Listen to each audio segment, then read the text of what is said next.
Bonjour, je m'appelle Marc, je suis responsable du SAV chez Plume. Je pratique le ski de randonnée depuis 25 ans. Et aujourd'hui, je vais vous donner quelques conseils pour entretenir correctement vos fixations pour qu'elles durent dans le temps. Bon, pour cela, il nous faudra le bon outil, c'est une petite brosse à dents, la graisse siliconée. Je vais vous montrer comment on va entretenir la partie avant.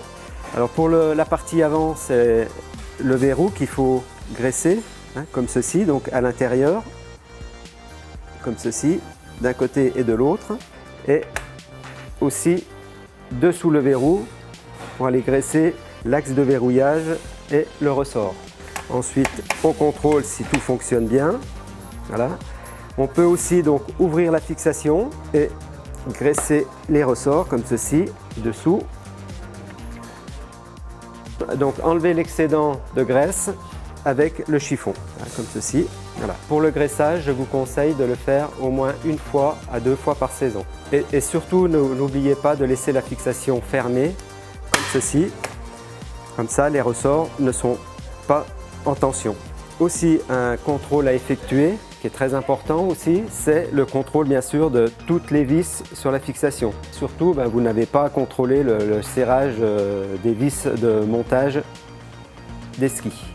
Surtout pour ceux qui bloquent les fixations au niveau du DIN à fond, je vous conseille de les détendre pour le bon stockage. Donc je vais vous parler aussi pour le bon stockage des stoppers. Le bon stockage, il faut laisser le stopper déclenché comme ceci. Comme ça, les ressorts ne sont plus en tension. Je vous conseille aussi de contrôler aussi les pièces d'usure, donc comme ceci sur l'arrière, éventuellement sur les fourchettes, sur l'avant aussi. Si vous constatez une usure anormale, vous pouvez tout le temps consulter notre site où vous trouverez toutes les pièces détachées qui vous seront utiles. Aussi pour le bon stockage aussi, bien sûr, essuyez vos skis aussi, que ce soit dessus et dessous surtout pour enlever toute l'humidité. Et bien sûr, pas les stocker aussi dans une housse comme ça, toute humide, parce que alors là c'est la catastrophe, aussi bien que pour les skis et les fixations bien sûr. Et je vais aussi vous parler aussi pour le stockage des pots.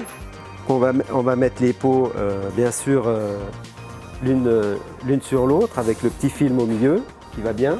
Surtout ne pas laisser les pots au chaud parce que bien sûr ça endommage la colle. Alors j'espère que ces conseils vous seront utiles pour le bon stockage de vos fixations et surtout pour la durée de vie. Je vous souhaite un bon ski.